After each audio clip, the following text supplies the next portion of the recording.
매번 올 때마다 가르쳐 드렸는데 다 잊어버리신 것 같아요. 마간다고 마가포. 예. 예. 굿모닝 하는 필리핀 아침 인사죠. 저는 요사이 필리핀에서 제 여러 가지 사역을 하면서 특별히 이 설교 부분에 있어서는 스토리텔링 프리칭이라고 하는 그런 방법을 소개하고, 또 현지인들이 그런 이야기식 설교 방법으로 설교를 하도록 그렇게 계속해서 훈련을 시키고 있습니다. 예수님이 복음을 증거할 때 주로 사용하신 그런 설교 방법이 스토리텔링 방법입니다. 물론 이 방법은 구약이나 신약이나 어떤 내용이든지 우리가 설교할 수 있는, 근데 이 스토리텔링 프리칭 이 방법을 사용하면 듣는 사람들이 재미있고 또 듣는 사람들이 이해하기 쉬운 그런 방법입니다. 이 방법은 주일학교 설교나 또 혹은 장년 설교나 혹은 전도할 때나 성경 공부, 제자 훈련 어디에서든지 사용할 수 있는 그런 방법입니다. 그래서 오늘 아침 제가 말씀을 증거할 때 그런 방법을 조금 적용을 하려고 합니다.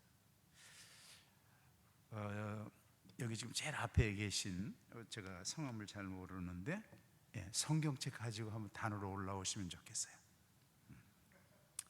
예.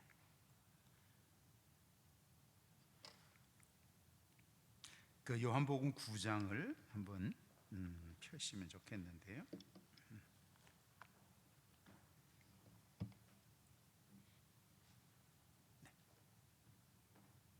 오늘 영광이십니다. 성경 봉독하시니까. 네.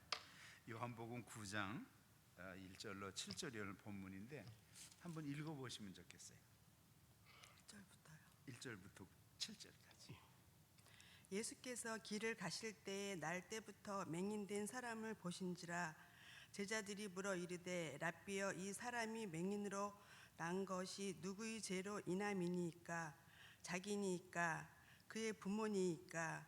예수께서 대답하시되 이 사람이나 그 부모의 죄로 인한 것이 아니라 그에게서 하나님이 하시는 일을 나타내고자 하심이라. 때가 아직 낮음에 나를 보내신 이 일을 우리가 하여야 하리라. 밤이 오리니 그때는 아무도 일할 수 없느니라. 내가 세상에 있는 동안에는 세상의 빛이로라. 이 말씀을 하시고 땅에 침을 뱉어 진흙을 이겨 그의 눈에 바르시고 이르시되 실로암 못에 가서 씻으라 하시니, 실로암은 번역하면 보냄을 받았다는 뜻이라. 이에 가서 씻고 밝은 눈으로 왔더라. 네. 잠깐만요. 어떤 내용이죠 지금? 기억나시는 대로? 어렵게 설명하면 못 알아들어요.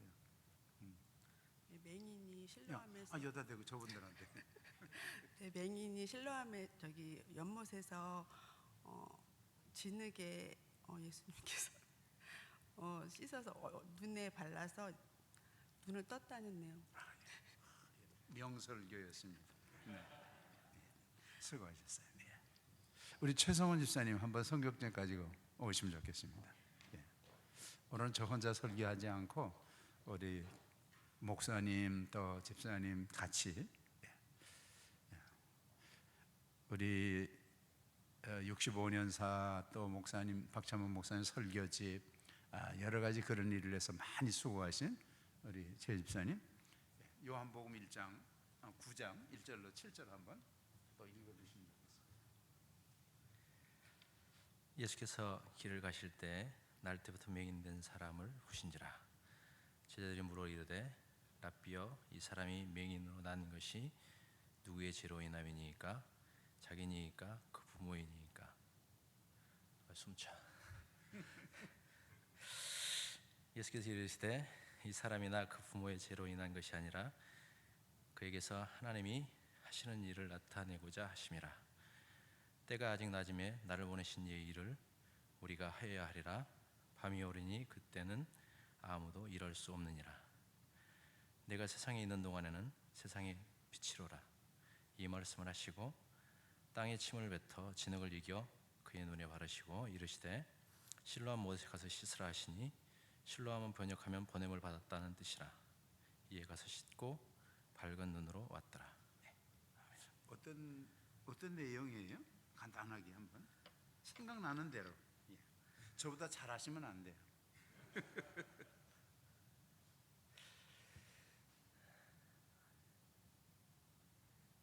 그 예수님 그 길을 가다가 맹인을 만났고요.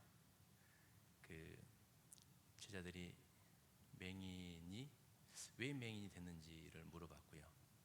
그래서 예수님께서 말씀하셨죠. 그 부모의 죄도 아니고 그 사람의 죄도 아니고 하나님의 때를 얘기를 하고 있고요. 그 때가 언제인지는 모르겠지만 그 때에 대한 얘기를 했고요. 그리고 진흙을 이겨 그 눈에 발라서 맹인 눈에 발라서 그리고 실로암에 가서 씻으라고 했고요. 깨끗함을 받았다. 깨끗이 씻으라 하시니 밝은 눈으로 왔다라고 본문은 얘기하고 있습니다.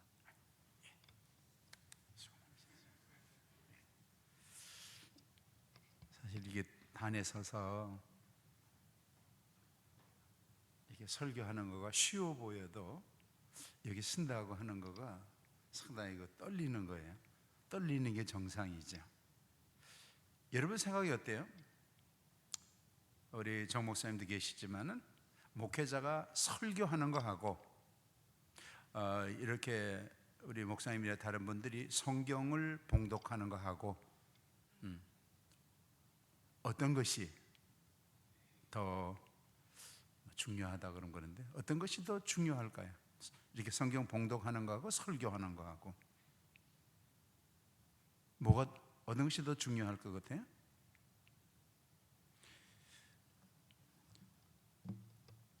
설교가 더 중요하다 그렇게 말해야 되겠죠.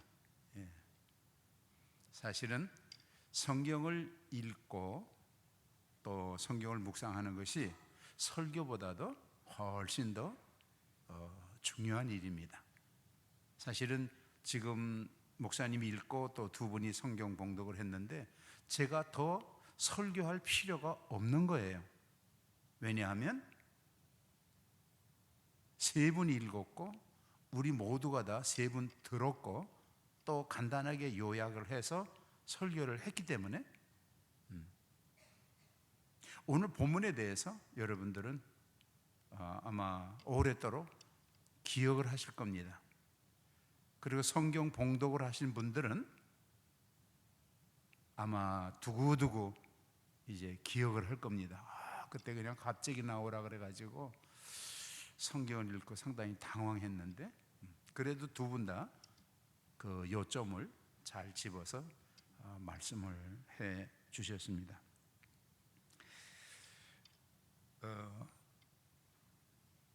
본문 내용은 단순한 거죠. 눈먼 사람이 예수님을 만나서 눈을 뜨게 된 사실과 본문 다 읽지 않았지만 8절로 41절까지는 눈은 떴으나 예수님이 누군지 하나님의 역사가 어떤 것인지 알지 못하는 그런 눈먼 사람과 같은 바리새인들과 이 눈뜬 사람과 대화하는 그런 내용이 이 요한복음 9장 전체에 기록되어 있는 내용입니다. 오늘은 눈뜬 자와 눈먼 자 이런 제목으로 말씀을 드립니다. 한 가지 묻겠습니다. 눈뜬 사람하고 또 장님하고 싸우면 누가 이길 것 같습니까? 눈뜬 사람하고 눈 먼 사람하고 싸우면 누가 이겨? 눈뜬 사람이 이기는 것은 당연하겠죠. 근데 눈뜬 사람이 집니다. 눈 먼 사람이 이기는 거예요.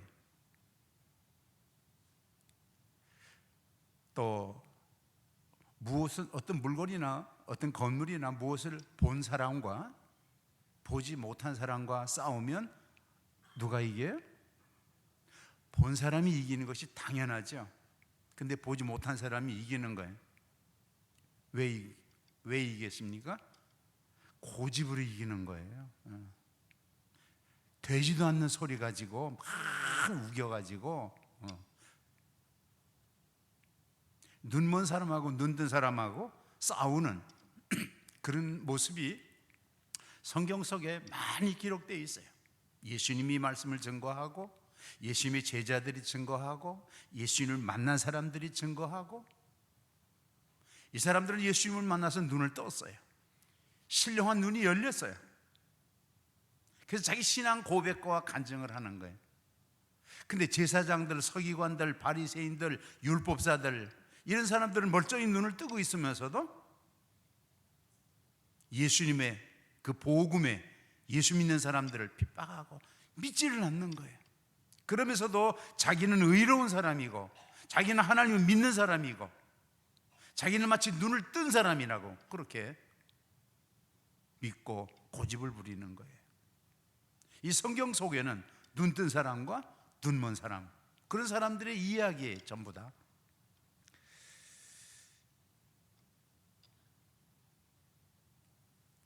눈 먼 사람들이 눈 뜬 사람들의 생활을 다 이해할 수 있을까요? 또 우리 정상인들이 비장애인들이 장애인들의 생각이나 삶을 우리가 다 이해할 수 있을까요? 우리는 장애인들의 어려운 고충을 다 이해하지 못하고 또 그 장애우들은 이 보통 건강한 이런 사람들의 모든 생활을 서로 이해하지 못하는 거예요. 오늘 본문은 이와 같이 앞을 보지 못하는 사람, 날 때부터 소경된 사람, 예수님께서 그의 눈을 뜨게 하시는 그런 내용이 본문의 주 내용입니다. 우리가 잘 아는 맹인으로 평생을 살았던 헬렌 켈러, 그 헬렌 켈러는 그런 소원을 말했어요. 나에게 만약 3일 동안만 눈을 뜨게 해준다고 하면 내가 하고 싶은 소원이 있습니다. 평생 장님으로 살아가는 그가 만약에 내게 3번 3일 동안 눈을 뜨게 한다면, 첫째로 나에게 많은 것을 가르쳐주고 나를 이 훌륭한 자리에 앉기까지 교육하고 훈련하고 지도해준 나의 멘토, 나의 선생님 셀리반의 얼굴을 한번 보았으면 좋겠습니다. 과연 나를 이렇게 훈련시킨 우리 선생님은 어떤 분일까? 이 셀리반은 사실 평생 이 장님된 헬렌 켈러를 돕고 교육하고 훈련하면서 일생을 바친, 그러니까 헬렌 켈러는 정말 좋은 이런 선생님이 어디 있겠어요? 근데 한 번도 어떤 모습인지 본 일이 없습니다. 그래서 나에게 눈을 뜨게 해준다고 하면 첫 번째로 우리 선생님 얼굴 한번 보았으면 좋겠습니다 하는 것이 그의 첫 번째 소원이었습니다. 두 번째, 내 소원은 아침에 어두움을 다 헤치고 불끈 솟아오르는 태양, 얼마나 아름다울까. 동해에서 확 솟아오르는 그 태양 한번 보았으면 좋겠다. 많은 사람들이 그 떠오르는 태양을 보고 감격하고 감탄하는데, 그리고 저녁이 되면 또 서쪽으로 해가 기우는 석양의 그 석양의 아름다움, 그 한번 좀 봤으면 좋겠다. 그리고 밤하늘에 많은 반짝이는 별들, 만약에 내가 눈을 뜬다면 아침 햇살, 저녁 노을, 밤하늘의 별들 한번 봤으면 좋겠다. 세 번째로, 내가 만약 눈을 뜬다면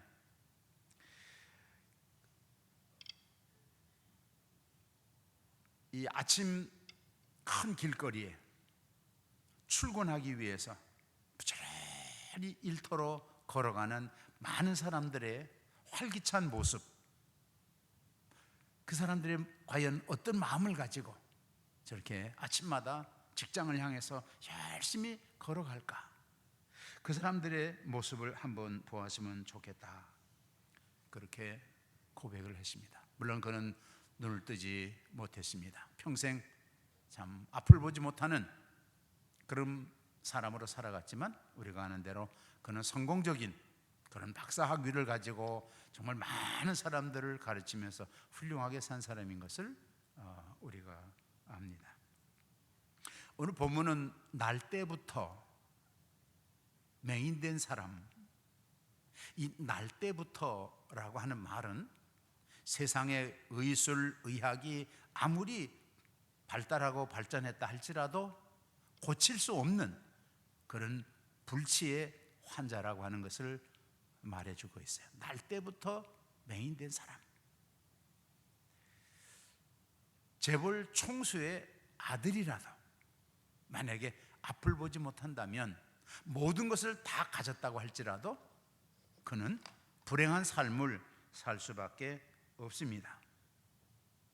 오늘 날 때부터 소경된 자 마찬가지죠. 참 불행하게 그 어려운 환경 속에서 태어난 사람인데, 예수님을 만남으로 해서 그의 평생 소원인 눈을 밝게 뜰 수 있는 그런 축복을 받았다 하는 것이 오늘 본문의 말씀입니다. 그의 인생 제2막이 열리고, 그리고 인생의 대역전이 일어나는 참 불행한 캄캄한 어두운 세상에서 살다가 환한 밝은 빛의 새로운 세상을 살게 되는 그런 인생 드라마를 오늘 본문에서 우리들에게 보여주고 있습니다. 오늘도 우리가 예배 시간에, 여러분 우리 교회가 어떤 교회인지 아시겠어요? 우리 교회는 이웃을 위해서 브레싱하는 교회입니다. 우리가 다 그렇게 고백하고 또 그렇게 우리가 기도하고 있습니다. 브레싱하는 교회, 축복하는 교회. 무엇이 축복이겠습니까? 아마 많은 사람들이 축복 그러면 뭐 사업이 잘 되고 몸이 건강하고 또 입학 시즌에 우리 자녀들이 좋은 학교에 진학을 하고 뭐 이런 것들을 우리가 주로 많이 생각을 할 텐데, 사실 우리 교회가 그것을 할 수가 없어요. 교회가 여러분들 부자 되게 만들어 줄 수 있습니까? 여러분들의 자녀들을 다 좋은 학교에 합격하도록 그렇게 해줄 수 있겠습니까? 아니에요. 우리가 브레싱하는 것은 그 하나님을 알지 못하고 어두운 가운데, 고통 가운데 살아가는 모든 사람들에게 밝은 생명의 길로, 구원의 길로 나올 수 있도록 우리가 가이드하고 안내하고 그런 길을 제시하고, 그래서 그들도 이제 어둠의 세계를 벗고 우리와 함께 이 축복된 영생의 이 길을 가도록 안내하는 그런 기회를 제공해 주는, 그것이 우리가 브레싱하는 일입니다. 또 우리 교회는 일반적으로 여러분들이 말씀하는 대로 특별 집회, 브레싱 집회, 뭐 이런 집회들이 많습니다. 왜? 많은 예산을 들여가면서 또 왜 많은 그런 강사들을 초청해서 그런 집회를 하겠습니까? 이번 주간에도 또 좋은 집회가 있는데, 저는 그 목적이 우리 정 목사님이 하시는 일이기 때문에 잘 모르지만 제가 생각할 때 두 가지라고 생각해요. 첫째, 왜 우리가 이런 특별 집회를 가지는가? 우리 모두가 다 얼마나 놀라운 축복을 받았는지 그걸 다시 확인하고 다시 확인하고 다시 확인하는 거예요. 많은 강사들이 찬양을 하든 아니면 어떤 간증을 하든 혹은 설교를 하든 어떤 내용으로 가지고 그 특별 집회 때 와서 좋은 말씀을 그것을 들을 때 우리들은 이미 그런 복을 우리가 다 받고 있어요. 그래서 우리 자신들이 참 얼마나 큰 축복을 받은 사람들인가, 우리 자신들을 다시 한번 확인하는 거예요. 두 번째로, 내가 받은 그 모든 축복을 그런 집회를 통해서 다시 한번 확인하고, 그것을, 그런 축복을 아직 받지 못한 사람들에게 나누어주는, 우리 크리스찬이 해야 될 가장 중요한 일 가운데 하나는 이 쉐어링 하는 거예요. 나누는 거예요. 내가 받은 축복, 내가 받은 은혜, 내가 받은 사랑, 아직도 알지 못하는 사람들에게 나누어 주는 거예요. 그래서 특별 집회를 할 때는 여러분들이 반드시 참석을 해야 돼요. 왜? 내 신앙을, 내가 받은 축복을 다시 한번 확인하기 위해서. 그리고 우리는 이 집회에 참석할 때 여러분 혼자 오시면 안 돼요. 이 축복을 함께 나눌 그런 많은 사람들을 함께 와서 이 축복을 나누어야 돼요. 그렇게 하기 위해서 우리는 시간을 마련하고 또 예산을 드리고 모든 집회를 진행하는 겁니다. 우리가 수없이 말씀을 들었습니다만, 어느 누구든지 어떤 형편에 있든지 어떤 처지에 있든지 예수를 만나면 그의 일생이 변하고, 예수를 만나면 그는 행복한 사람이 되고, 예수를 만나면 그런 새로운 인생을 사는, 우리가 이렇게 예배를 드리는데 이 예배가 뭐 하는 시간인가? 그냥 말씀만 가만히 듣고 있는 거, 그거가 좋은 예배는 아니에요. 예배라고 하는 것은 기원부터 축도까지 모든 순서를 통해서 하나님을 만나고 예수님을 만나는 시간이에요. 여러분 반드시 예수님을 만나야 돼요. 어떤 순서를 통해서든지. 여러분들 예수님을 만나면 정말 기쁨이 가슴에 가득 차고, 예수님을 만나면 내 몸과 마음을 다 헌신하고 싶고, 예수님을 만나면 새로운 힘과 용기가 솟아나고, 예수님을 만나면 나가서 복음을 전하고 싶은 그런 간절한 마음이 생기는 거예요. 예배라고 하는 것은 예수님 만나는 시간이에요.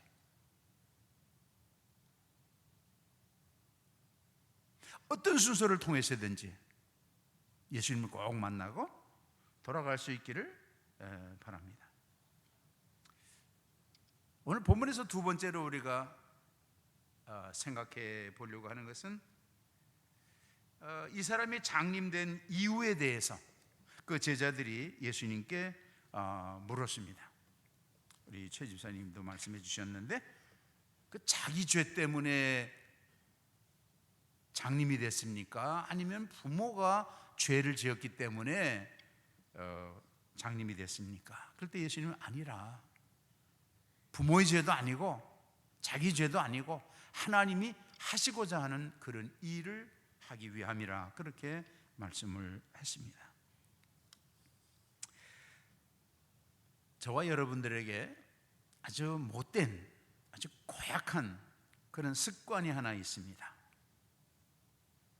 그거는 헛소문들, 좋지 못한 소문들, 그거를 들었으면 나에게까지 와서 그것으로 스탑, 그쳐야 되는데, 그 나쁜 소리, 헛된 소리인 줄 알면서도 자꾸 다른 사람들에게 또 퍼뜨리는 거예요. 뒤에서 수근수근하고 또 남의 말하기를 좋아하고 알지도 못하면서 소문을 퍼뜨리는, 우리나라가 이 IT에 있어서는 세계 제1의 그런 강국이다 그럽니다. 그래서 모든 사람들, 유치원생까지 전부 핸드폰을 가지고 있어요. 그 왜 하나님께서 우리나라가 이렇게 IT가 활발하게 활용되도록 했을까? 좋은 소식을 전하라고. 좋은 소식을 전하라고.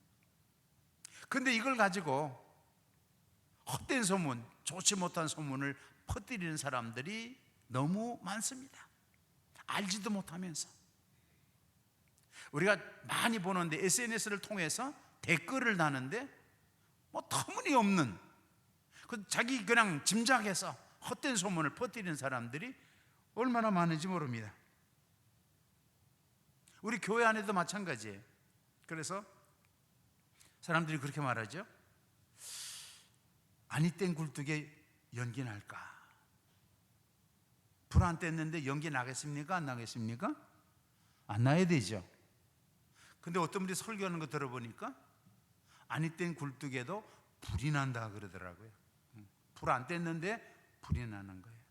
그 말은 좀 헛된 소문을, 터무니없는 헛된 소문을, 알지도 못하는 소문을 너무 퍼뜨리지 말라는 거예요. 한 가지 제가 이번에 와서 뉴스를 듣는데 우리 축구 선수 그 손정국이라고 하는 선수 있죠? 그 사람이 이혼을 하더라고요. 왜 이혼한지 여러분 아십니까? 근데 뉴스 시간에 손정국 선수의 가정이 왜 이혼을 하는지 말하지 않더라고요. 근데 뭐가 나오냐면은 그 부인이, 그 와이프가 방송을 통해서 제발 우리 자녀들을 위해서 댓글을 달지 말아주세요 그러는 거예요. 근데 그 말을 듣는 거 보면 아마 많은 사람들이 뭐 송정규가 이랬대, 그 가정이 이랬대, 뭐 했대 그러고 자꾸 댓글을 다니까 본인들은 너무너무 힘든 거예요. 그런 일로 인해서 생명을 끊는 그런 일도 우리에게 우리가 많이 보았습니다. 근데 오늘 본문에서 말씀했어요. 이 사람이 눈먼 것은 자기 죄도 아니고 부모의 죄도 아니고 하나님이 하시고자 하는 일이 있어서 그가 지금 장님이 되었다, 그렇게 말씀하고 있습니다. 누구 죄 때문에 아니에요.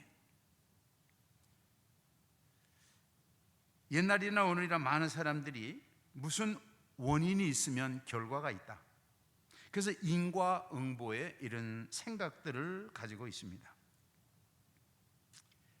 우리가 욥기를 보면 욥이 재물을 다 잃었습니다. 육신의 건강도 다 잃었습니다. 마음의 상처가 뭐 이만저만이 아니에요. 근데 친구들이 와서 위로한다고 하면서 친구들이 찾아와서 하는 말이, 야, 너는 경건하고 아침마다 새벽마다 너희 자녀들을 위해서 기도하고 동방의 의인이라 그렇게 말하는데, 내가 이 엄청난 재앙, 이 엄청난 벌을 받은 것을 보면 우리가 알지 못하는 너에게 숨은 죄가 있기 때문에 하나님께서 너에게 벌을 내리신 거다. 너 숨은 죄 고백해라. 친구들이 와서 자꾸 그렇게 다구치는 거예요. 욥은 참 경건하게 살려고, 의롭게 살려고 많이 애썼어요. 열심히 기도하면서 하나님의 뜻대로 살려고 애썼는데, 그런 사람인데 하루아침에 10자녀가 다 죽고 그 많은 재산이 다 없어지고 몸에는 수없는 그런 악창이 나고, 그래서 막 고통과 괴로움 가운데 있을 때 친구들이 가만히 볼 때 저 친구 저렇게 열심히고 정말 의롭게 경건하게 산 사람인데 왜 하나님께서 저렇게 벌을 내리셨을까? 하나님은 의로우신 하나님이라 그랬는데, 의로운 하나님께서 의롭게 사는 사람들에게 벌을 내리신다? 그거는 맞지 않는다는 거죠. 의로운 하나님이시기 때문에 하나님 벌을 내리신 걸 보면 그거는 틀림없이 뭐인가 잘못된 것이 있다, 이런 생각이 오늘 교인된 우리들에게도 있는 거예요. 그러니까 예수님의 제자들이 예수님께 그 눈먼 사람을 보고 자기 죄 때문에 그렇습니까? 부모의 죄 때문에 그렇습니까? 무슨 죄가 있으니까 이 사람이 앞을 보지 못하게 됐다고 하는 이런 생각이 옛날이나 제자들이나 우리나 다 마찬가지로 가지고 있는 거예요. 근데 예수님 말씀에서 그게 아니다, 그게 아니에요. 누구 죄 때문에 그런 것이 아니다는 거예요. 그 사람을 통해서 무엇인가 하나님께서 하시고자 하신 일이 있기 때문에, 그러므로 우리는 정확하게 분명히 알지도 못하면서 뭐 이렇게 자꾸 상상하고 추측하고, 그래서 그 말을 자꾸 퍼넘기고, 이런 것은 교회에서 하면 안 된다고 하는 거예요. 오히려 어려운 사람들을 만나면 우리가 위로하고 격려해서, 지금은 어렵지만, 지금은 고통을 당하고 있지만 분명히 하나님께서 축복을 내리실 거다. 분명히 당신을 통해서 하나님이 하시고자 하는 일이 있기 때문에 당신에게 잠시 고통을 주는 거다. 그리고 그를 위로하고 격려하고 그를 세워줘야 된단 말이죠. 그런데 우리는 그 이유도 알지 못하면서 뒤에서 헛된 소문을 퍼뜨리는 그런 일이 너무 많습니다. 제가 필리핀에서 지금까지 사역을 하면서 그 필리핀 사람들을 보면 좋은 점들이 몇 가지 있어요. 첫째, 필리핀 사람들은 가난해도 내일 아침 먹을 양식이 없어도 그들의 그 얼굴은 항상 스마일이에요. 항상 밝고 명랑하고 웃음을 짓는, 내일 아침 먹을 거리가 없는 거예요. 그래도 걱정하지 않아요. 우리는 많이 가지고 있으면서도 항상 그냥 울상이고 찌푸리고 화내고 그렇게 사는데, 그 사람들 언제든지 봐도 웃는 그런 모습이에요. 두 번째, 필리핀 사람들은 참 점잖은 사람들이에요. 절대로 뒤에 돌아서서 그 사람이 이렇다더라, 이 사람이 이렇다더라, 뭐 한다, 다른 사람을 절대로 나쁘게 평가를 안 하는 거예요. 아예 다른 사람을 평하지 않아요. 그리고 물어보면 항상 좋은 것만 얘기하는 거예요. 좋은 것만. 우리가 그들에게 복음을 증거하고 많은 선교사들이 그들을 위해서 사역하지만 우리가 배울 거 많이 있어요.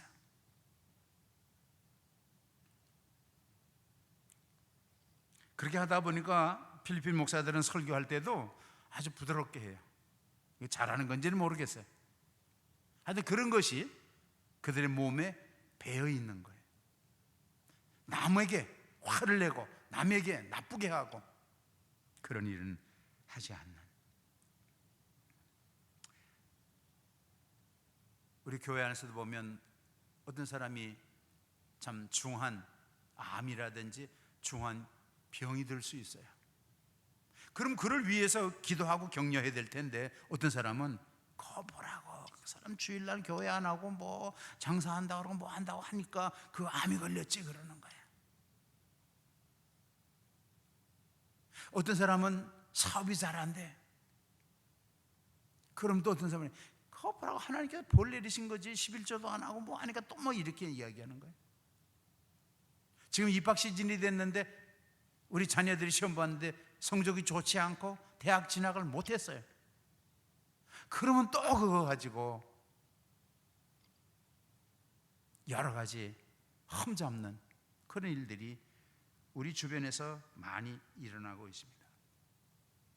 근데 성경은 분명히 말씀하시고 주님 분명히 말씀하시기를 누구의 죄가 아니라 그 사람의 고통과 고난을 통해서 무엇인가 하나님이 하실 일이 있기 때문에 그렇다는 거죠.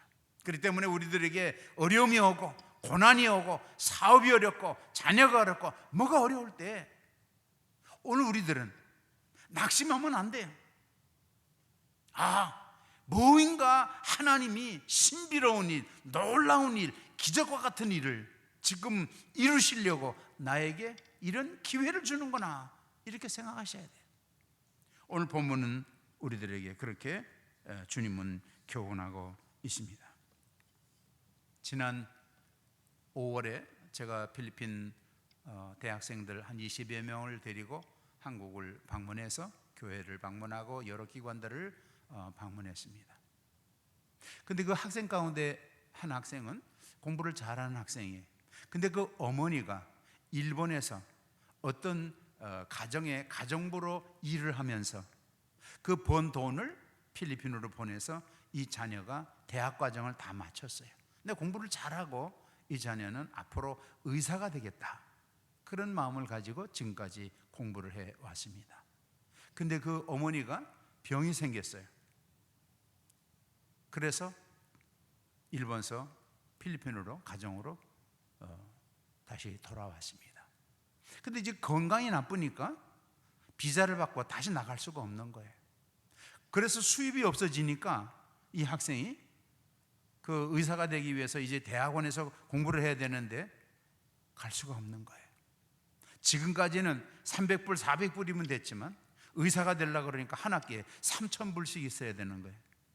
그러니 어머니가 이제 직장을 잃고 집으로 돌아왔으니까 누가 학비를 대냐 말이죠.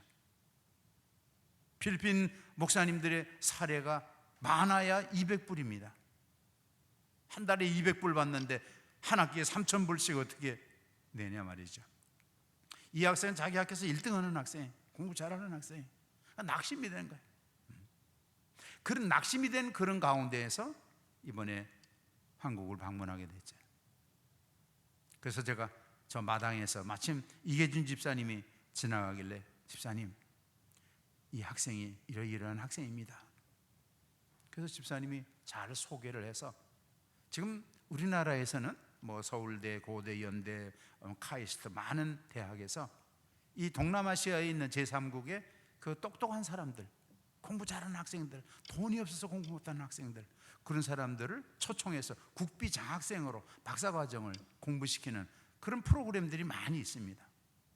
그래서 이 학생이 서울대학에 어플라이를 했는데 이제 27일에 최종 발표가 나는데 지금까지 제가 듣는 대로는 뭐 거의 100% 이제 합격을 하는, 서울대학의 어떤 교수가 그 학생의 이력을 다 보고 참 똑똑하고 공부 잘하는 학생이기 때문에 제가 책임지고 이 학생을 박사가 될 때까지 가르치겠습니다.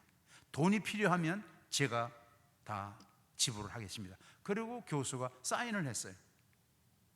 그리고 공부 잘하니까 모든 서류가 다 통과되고 교수가 책임지고 하겠다 그러니까 아마 틀림없이 이제 27일에 최종 발표가 나면 내년 3월에 그는 이제 한국에 와서 박사과정을 밟게 될 것입니다.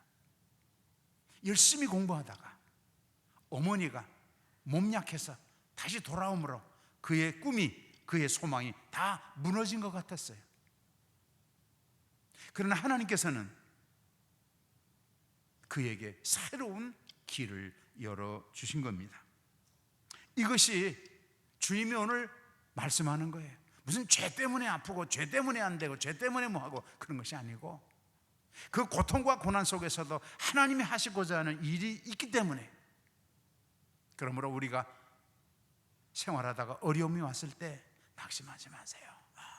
뭐인가 하나님이 놀라운 일을 계획하고 계시구나, 그것을 믿고 힘과 용기를 얻는 여러분들이 되시기를 바랍니다. 그리고 오늘 본문에서는 예수님께서 이 눈먼 사람에게 흙을 이겨 눈에 바르시고 실로암 못에 가서 씻으라, 그렇게 말씀했습니다. 실로암이 무엇입니까? 실로암은 무슨 기적을 나타내는 연못이에요? 우리나라에 실로암 안과 병원도 있는데 실로암 무슨 안과가 있는데 왜 예수님께서는 이 사람에게 실로암에 가서 씻으라 그렇게 말씀을 했을까요? 오늘 본문에 말씀한 대로 실로암은 보내심을 받았다 하는 뜻이, 보내심을 받았다. 그런데 예수님은 어떤 분일까요? 예수님 보내심을 받은 자예요. 요한복음 8장 42절에 예수께서 이르시되 하나님이 너희 아버지였으면 너희가 나를 사랑하였으리라. 이는 내가 하나님께로부터 나와서 왔음이라. 하나님께로부터 왔다. 하나님이 보내서 예수님이 이 땅에 오셨다. 나는 스스로 온 것이 아니라 아버지께서 나를 보내셨다. 그렇게 요한복음 8장 42절에 말씀했어요. 요한복음 11장 42절에서는 항상 내 말을 들으시는 줄을 내가 알았나이다. 그러나 이 말씀을 하옵는 것은 둘러선 무리를 위함이 아니니 곧 아버지께서 나를 보내신 것을 저들로 믿게 하려 함이라. 예수님은 하나님이 보내신 사람입니다. 그러니까 실로암이라는 그 보내심을 받은 자와 예수님은 같은 일맥상통하는, 그러니까 실로암에 가서 씻으라고 하는 말은 다른 말로 하면 예수님께 나와서 예수님의 보혈의 피로 씻고 예수님을 나의 구주로 영접하고 예수님의 말씀대로 살면 내가 눈을 밝게 뜰 수 있다 하는 것을 가리키는 거예요. 그래서 예수님께서는 흙을 이겨서 눈에 바르시고 실로암에 가서 씻어라 그랬습니다. 실로암에 가서 씻으라고 하는 말은 나를 믿어라 하는 말과 같은 거예요. 그래서 이 사람이 정말 실로암에 가서 물로 눈을 씻었습니다. 어떻게 됐어요? 아마 우리가 다 표현할 수 없겠지만, 와, 이 사람이 나이가 얼마인지 모르지만은 지금까지 캄캄한 세상에서 살았는데 실로암에 가서 씻으니까 눈이 밝게 떠졌다 그러십니다. 와, 제가 처음에 헬렌 켈러 얘기를 했습니다마는 그 아침에 떠오르는 태양, 그리고 저녁에 지는 노을들, 밤하늘에 반짝이는 별들, 그리고 부모, 형제, 그리고 모든 산천, 초목, 얼마나 보고 싶었겠어요. 씻는 그 순간에 정말 새로운 세상이, 아름다운 세상이 확 열리, 정말 감격하고 감탄하고 얼마나 기뻤겠습니까? 오늘 우리가 예수 믿는다는 게 뭡니까? 오늘도 이 아침에 나와서 예배를 드릴 때 우리는 어떤 신앙, 어떤 믿음을 가져야 돼요? 그 실로암 연못에 가서 눈을 씻고 밝은 세상을 맞이한 그런 그 감격, 그 기쁨, 그것이 우리 신앙생활이에요. 그것이 우리가 예배 생활이에요. 그것 때문에 우리가 교회를 오는 거예요. 근데 우리는 예배를 드리고 뭐 다 해도 시무룩한 표정이 지워지질 않아요.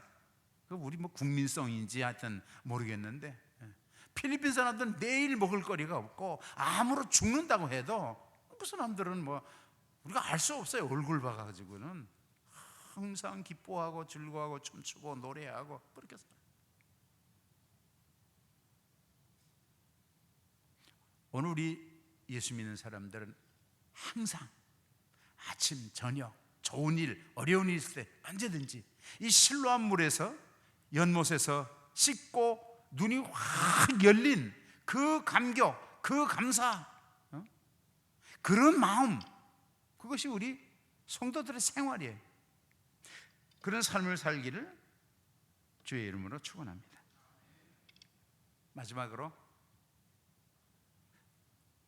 8절로 41절까지는 이 눈뜬 사람과 바리새인들과 뭐 대화라기보다는 하여튼 뭐 악유를 하는 그런 내용이 본문에 쭉 기록되어 있습니다. 바리새인들은 날 때부터 눈 멀었다가 지금 눈 뜬 사람이 바로 앞에 있습니다. 이 사람이 눈 뜬 것을 다 보았습니다. 너 어떻게 돼서 눈 뜨게 됐냐? 예수 그리스도라고 하는 분이 나를 눈을 뜨게 했다, 분명히 이야기를 했습니다. 그래도 믿지를 못하는 거예요. 그리고 그 부모에게 또 쫓아가서 당신 아들이 어떻게 돼서 병을 고칠 수 있었습니까? 하고 부모에게 물을 때 부모가 그랬어요. 내 아들 다 큰 아들인데 걔가 얼마든지 자기 그 변화된 것을 이야기할 수 있지 않는가? 우리가 볼 때도 걔가 지금 눈먼 장님으로 있다가 지금 눈을 떴습니다. 실물로 눈을 뜬 실물이 거기 있고 그가 예수 그리스도를 소개하고 그 부모님들이 간증하고 많은 사람들이 이야기했는데도 바리새인들은 여전히 믿지 않는 거예요. 왜 그럴까요? 제가 처음에 말했어요. 눈 뜬 사람하고 눈 먼 사람하고 싸우면 누가 이게? 나면서 앉은 베이 된 사람은 지금 눈을 떴어요. 예수님이 자기 눈을 뜨게 해줬어요. 확실한 확신이 그에게 있어요. 바리새인들은, 그 사람들은 말하기를 우리는 다 눈 뜬 사람들이다. 우리는 하나님의 자손이다. 우리는 의로운 사람이다. 우리는 율법을 다 지키는 사람이다. 그렇게 자부하고 있으면서도 예수님을 영접하지 않는 거예요. 예수님이 말씀하면 듣지를 않는 거예요. 그리고 고집만 부리고 있는 거예요. 바리새인들은 육신의 눈은 떴으나 영적으로는 장님이에요. 오늘 우리들에게는 좋지 못한 선입견이라든지 좋지 못한 고정관념이라든지 이런 것들이 우리에게 많이 자리 잡고 있어요. 한 번 잘못되면, 한 번 자기가 무엇을 판단하면 그거 좀처럼 고치기가 어려워요. 특별히 교회에서 누구하고 한번 마음이 상해지면 그거 풀기 어렵습니다. 아무리 좋은 일 해도 저 사람 과거에 뭐 했는데. 오늘 우리는 눈을 뜬 사람들입니다. 그런데 우리가 사는, 우리 생각하는 많은 부분들은 바리새인과 똑같아요. 나는 의롭고 나는 경건하고 다른 사람들은 아주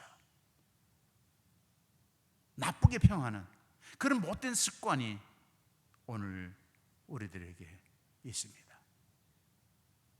이 남에서부터 눈먼 자가 눈을 뜬 것처럼 오랜 신앙생활하던 우리들도 오늘 아침에 예수 그리스도를 통해서 우리의 영적인 영안이 열리는 그런 축복이 있기를 원합니다. 우리 바리새인처럼 살면 안 돼요. 나는 잘 믿는다 그러고, 난 열심히 있다 그러고, 난 경건하다 그러고, 나는 봉사 잘한다 그러는데 너무 교만한 그런 마음들이 우리에게 많아요. 제가 얼마 전에 말씀을 증거할 때 그 아프리카의 어떤 마을에 그 청혼하는 그런 예를 말씀으로 드렸습니다. 어떤 총각이 어떤 처녀에게 프로포즈를 할 때 암소 한 마리면 족하다, 그럴 정도로 가난하고 배움이 짧고 어려운 그런 가정에서 사는 그런 사람이 있는데, 뭐 좋은 사람들 다 제치고 그 사람에 가서 프로포즈를 하는데 소 한 마리면 족할 정도인데 이 신랑은 소를 9마리나 가지고 가서 장인에게 예물을 드리면서 당신 따님을 나에게 주십시오. 당신 따님을 내가 사랑합니다. 그래서 가정을 이루었어요. 근데 그 친구들이 이제 결혼한 다음에 가만히 보니까 되게 이해가 안 가는 거예요. 저 친구 무슨 콩깍지가 씌워졌지, 암소 한 마리만 해도 감지덕지인데 아니 9마리씩이나 주고, 도대체 어떤 사람인지 어느 날 친구들이 그 새 가정에 찾아갔습니다. 이런저런 이야기를 하는데 그 와이프가 남편 친구들이 왔으니까 뭐 과일도 또 차도 가지고 나오는데 멋있는 거예요. 인물이 환하고 키가 늘씬하고 아주 귀티가 나는 사람이 차를 딱 갖고 나오니까 친구들이 다 깜짝 놀란 거예요. 우리가 저 사람을 아는데, 저 사람 저 동네 끝머리 오두막집에서 사는 사람인데 어떻게 저렇게. 근데 그 와이프가 결혼하고 나서 가만히 이제 생각을 해보는 거예요. 이 신랑이, 우리 남편이 왜 나 같은 사람을 자기 와이프로 택했을까? 그리고 왜 이렇게 부족한 사람인데 나한테 이렇게 잘해줄까? 나는 한 마리만 받았어도 감지덕지한데 9마리씩이나 내가 무슨 가치가 있다고. 가만히 생각해 보니까 남편이 너무 귀한 거예요. 그래서 그 다음부터 그는 마음속으로 다짐했습니다.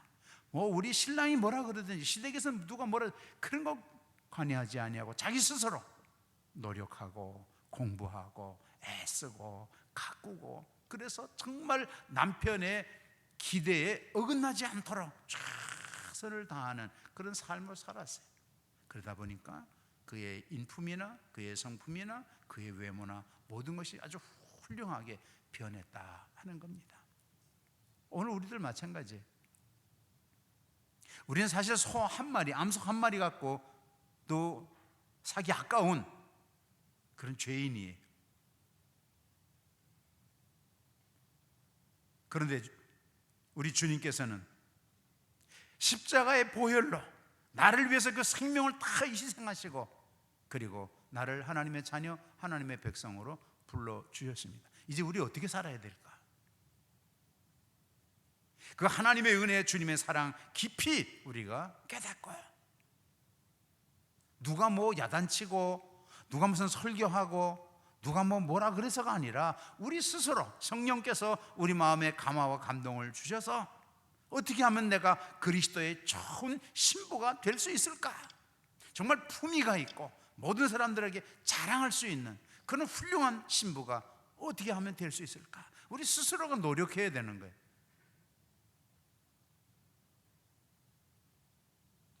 제가 며칠 교회 와서 이렇게 지냈는데 누구 그럼 여러분들이 다 알 수 있는데 어떤 집사님인지 평신도인지 잘 모르겠어요.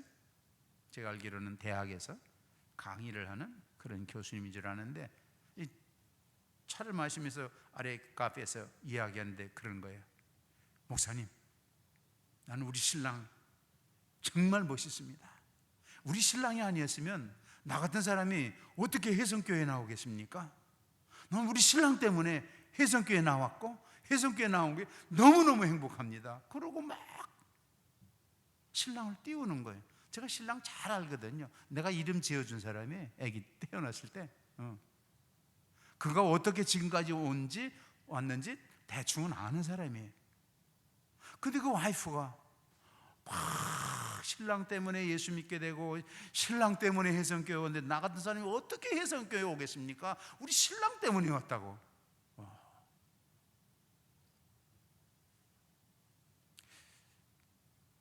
오늘 우리 모두들은 어떤 때는 영적으로 눈을 뜬 것 같고 어떤 때는 믿음이 좋은 것 같지만 그렇지 못할 때가 너무 많아요.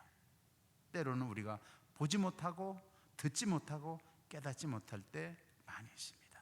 실로암에 가서 씻으라 그랬더니 눈이 밝아졌더라 그랬습니다.